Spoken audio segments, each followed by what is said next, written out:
most of my care is given in the office in an outpatient setting.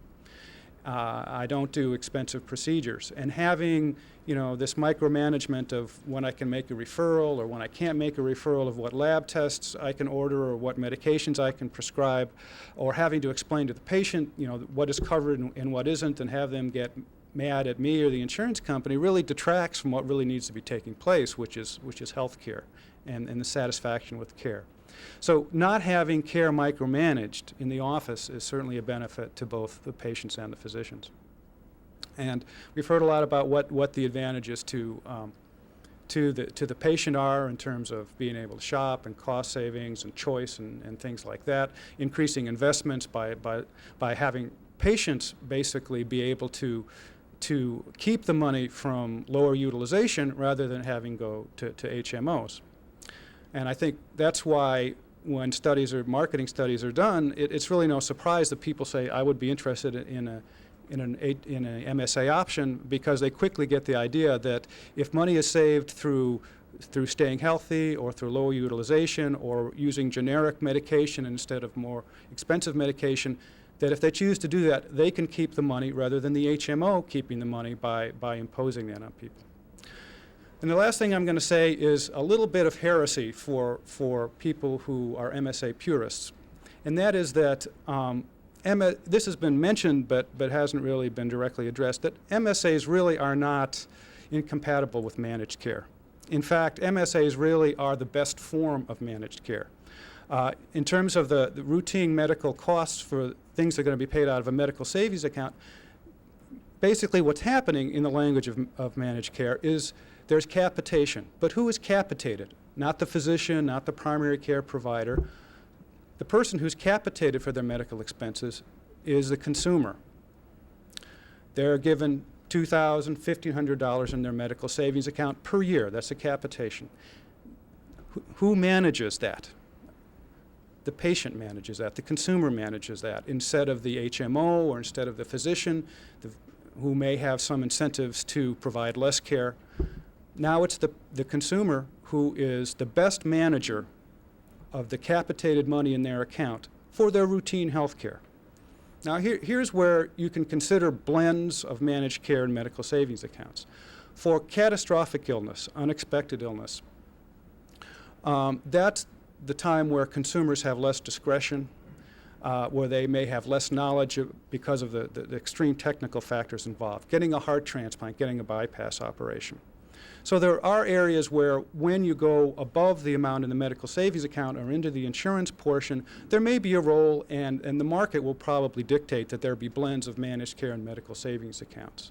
But technically, they are not incompatible, and I think the American public and the consumer can really get the best of both worlds once these things are worked out in the marketplace. So that's basically what we wanted to add to the debate this morning, and appreciate being allowed to be here. Thank you so much. I will go to Kellyanne next, and Kellyanne Fitzpatrick is a lawyer and the president of her own polling company called the Polling Company. She has been, this is really impressive to me. Because I can't be in either one of these groups, she was profiled in George Magazine, but also named by the National Journal as one of Washington's most influential conservatives, age 40 and younger. So that's impressive. And she's a frequent lecturer, including at the Harvard University Institute of Politics, which I'm somewhat familiar with. So, Kelly, thank you for coming. We welcome you.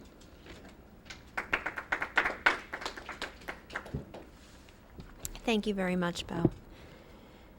I'm here to talk about the MSA and politics, and what I think is most strange about medical savings accounts has been sort of the political, very key word here, the political confrontation it's met here on Capitol Hill. That seems to me to be at tremendous odds with the embrace, the widespread embrace it has met out in the heartland through focus groups and through polling as well. In the last 3 years, I've polled and focus grouped extensively on medical savings accounts as that fits into healthcare coverage for all Americans, and more specifically in the last year, how senior citizens and Medicare recipients would respond to medical savings accounts should that be part of the offering in any type of Medicare reform package.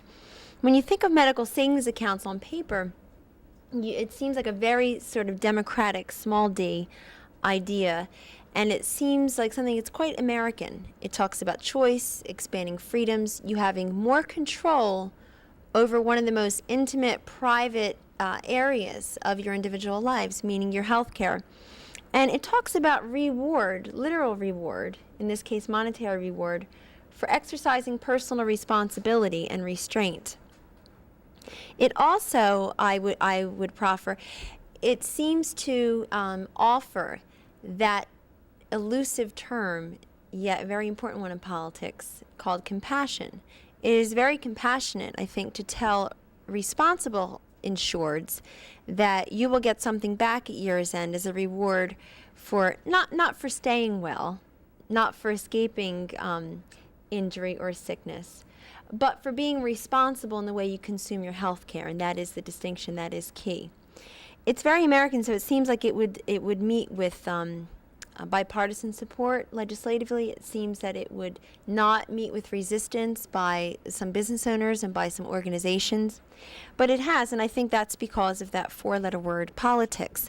And because it's met with politics, because everything legislatively here has to be put first through the political prism, there's been a change of heart among those who originally have been in support. And I will say politics, in my mind, means two things. It means, first, you can change your mind according to your feeling du jour as a legislator. And secondly, it means that you could put yourself first. And I think those who oppose medical savings accounts in the name of politics are putting their own political self-interest before the needs, not just the desires, but the needs of what everyone agrees is a healthcare system and a Medicare system that is going bankrupt and is in dire need of restructuring. It's amazing to me that those who 3 years ago said that healthcare coverage and healthcare crisis and providing healthcare security should be a top priority for our national government now have backed away from the idea of offering medical savings accounts. Remember, medical savings accounts would not be compulsory. This is something that folks in focus groups really like to hear. They enjoy learning this fact, that not all of us would have to be forced into a medical savings account. The idea is just to expand your options by one more unit. And what is so wrong about doing that? If you don't like it, it's like anything else. If you're in a smorgasbord, if you go to one of these brunch buffets on a Sunday, you have 5, 6 entrees to choose from, 5, 6 different types of appetizers, 5 or 6 types of different dessert.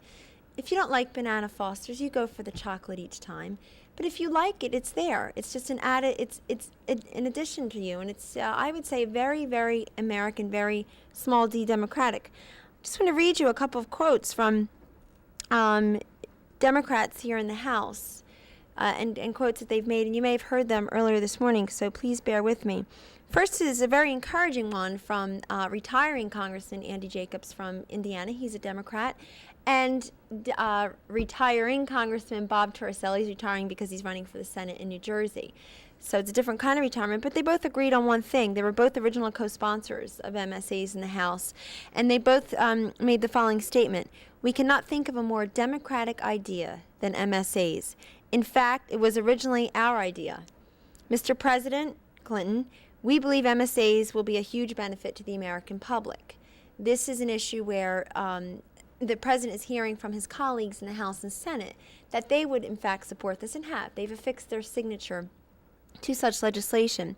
I think what speaks more to the MSAs and politics problem on Capitol Hill is a quote like the following.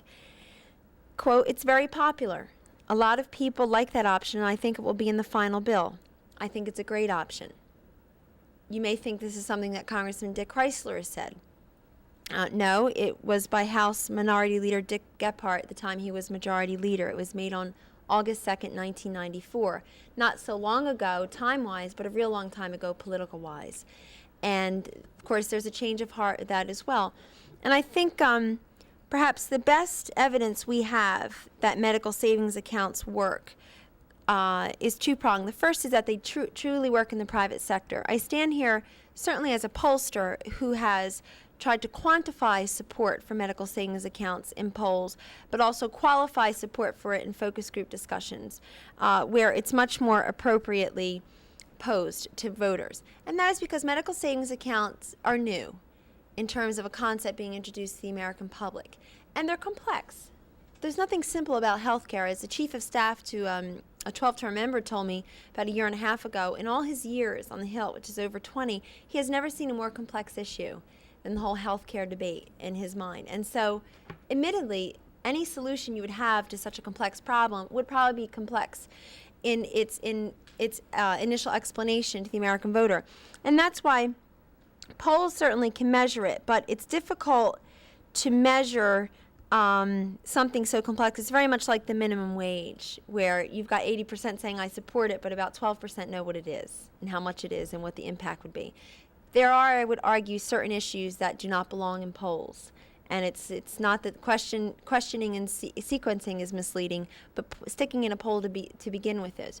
Medical savings accounts would fall into that category if you're only saying, would you support or oppose a medical savings account? We know as a culture that most folks are unfamiliar with the concept. So it's incumbent upon a researcher to explain in a very objective way what a medical savings account is or what it would provide under legislation that's being introduced. And so in so doing and explaining to her over the phone, you get a majority of support among Americans, fairly intense support. And I will say that in focus groups where you could really explain it, you pull back those type of anecdotes from people of all walks of life, of all age groups, hardly the healthy and the wealthy that many say would benefit from medical savings accounts only, and they like it. It's initially met with a too good to be true mentality because that they're not used to that in healthcare. But folks in focus groups, voters are able to pose their natural, logical follow-up questions to what you have laid out on the table for them, and people by and large just love it. But I think the